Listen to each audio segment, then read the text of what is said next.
Everyone, কেমন আছো তোমরা? আজ আমি চলে গেছিলাম ফিল্ড ভিজিটে। লাস্ট 10 বছর আমি বাগান এরিয়ায় কাজ করেছি, আর বাগানের ফিল্ড আলাদা রকম হয় আর গ্রামের ফিল্ডগুলোই আলাদা রকম হয়। তো আমি চলে এসেছিলাম এক মায়ের 4 চেক আপ করতে। বাড়িটা এত সুন্দর গাছ দিয়ে ঘেরা, ভীষণ ঠান্ডা ছিল, আর বহুদিন পর কেউ এইভাবে মাদুর পেতে বসতে দিয়েছিল। আগে চারধারে বাগান দেখতাম, আর এখন ক্ষেতের পর ক্ষেত। এরই মধ্যে বৃষ্টিও চলে এসেছে, আর এটা হচ্ছে আমার ফিল্ডে একটা বাঁশঝাড়, যেটা দেখে আমি পুরো অবাক হয়ে গেছিলাম। কে কে দেখেছো এরকম বাঁশঝাড় কমেন্টে অবশ্যই জানিও। ডিউটি থেকে ফিরে আমি সোজা চলে গেছিলাম বাজারে বাজার করতে। সবজি নিয়ে আমি চলে গেলাম চিকেনের দোকানে, কিন্তু আমি যেই দোকান থেকে চিকেন নিই সেটা বন্ধ ছিল, তাই পাশের দোকান থেকে চিকেন নিয়ে আমি চলে এলাম বাড়িতে।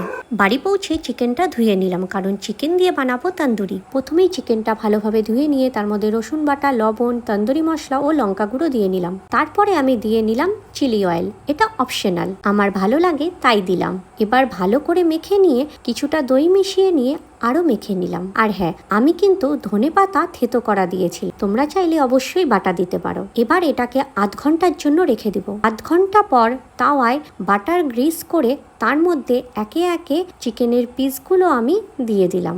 আমি কিন্তু তাওয়াতেই তন্দুর করি। এরপর চিকেনগুলোর এক পিঠ হয়ে গেলে চিকেনগুলোকে উল্টে দেব। তার সাথে আমি 2টো ডিম দিয়ে দিয়েছিলাম পোচ করার জন্য। এবার আমার খুব খিদে পেয়ে গেছিল, তাই আমি চলে এসেছিলাম প্লেটে সব রেডি করতে। তো প্রথমেই প্লেটে বিট নুন ও গোলমরিচ মাখানো পেঁয়াজ কুচি নিয়ে নিলাম, তারপর চিকেন ও ডিম পোচ দিয়ে নিলাম। এরপর আমি আমার ব্ল্যাক কফিটা রেডি করে নিচ্ছিলাম।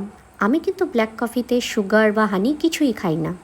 আর এই ব্রেডগুলোকে কিন্তু আমি একদম ক্রিস্পি করে নিয়েছিলাম, আমার ক্রিস্পি খেতে ভীষণ ভালো লাগে। এটাই হচ্ছে আমার লাঞ্চ। জানি অনেকেই বলবে এটা ব্রেকফাস্ট মেনু, তবে আমি আজকে লাঞ্চে এটাই খেয়েছিলাম। আসলে ভাত খেতে ইচ্ছে করছিল না। আর আজকের জন্য টাটা।